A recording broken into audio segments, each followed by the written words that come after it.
ប់ concert ភ្លាមអត់តន់ចេញទៅណាទេហើយមនុស្សពងបុកទៅច្រើនហើយបើយើងចេញទៅវាស្ទះអណ្ដើរហើយណាមួយមិនបាក់រកអីជីដែរចឹងក៏សម្រេចចិត្តថាអង្គុយលេងចឹងទៅហើយពេលហ្នឹងមួយឡើងស្អកកអស់ហើយអត់ទឹកផឹកទៀតពេលហ្នឹងចឹងទោះបី concert យើងចប់ក៏យើងនៅមានចំណីចាក់ខោដែរ concert គេចាប់ម៉ោង 10 ចឹងវា 2 ម៉ោងដែរតែមានអារម្មណ៍ថាមួយផ្លេតហើយនេះសំដីកូនប្រុសចឹងមុនទៅក៏បានថតរូបប្រហែលជា 3-4 រូបដែរហើយពេលដើរផ្លូវចេញហ្នឹងគិតតែអស់មនុស្សហើយនៅតែមានមនុស្សទៀតចេញភ្លាមក៏អត់តាន់បានទៅអូតាវិញណានៅញ៉ាំអីនៅផ្សាររាត្រីប្រហែលជាម៉ោង 11 12 មិនបានចេញទៅវិញចឹង concert ហ្នឹងថ្ងៃសៅរ៍ហើយថ្ងៃអាទិត្យស្អែកឡើងក៏បានជិះទៅខ្មែរវិញដោយសារតែត្រូវធ្វើម្ដងវិញថ្ងៃច័ន្ទ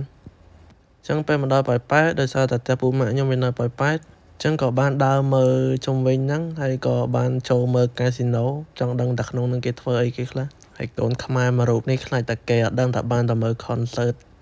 ចឹងញ៉ាំអីនៅផ្សារទឹកពុះហើយក៏បានជិះឡានគេងយកទៅពេញវិញធ្លាប់តែឃើញក្នុងមីមឥឡូវជួបផ្ទាល់ហើយអត់ដឹងកូនខ្មែររូបណាតែឡើងផ្លេចយកបីជើងតាមខ្លួនទៀតម្ដងពេញបៀកភ្លឺដែរចឹងក៏បានមុជទឹកពាក់អាវធ្វើការធម្មតាហើយវីដេអូមានប៉ុណ្ណឹង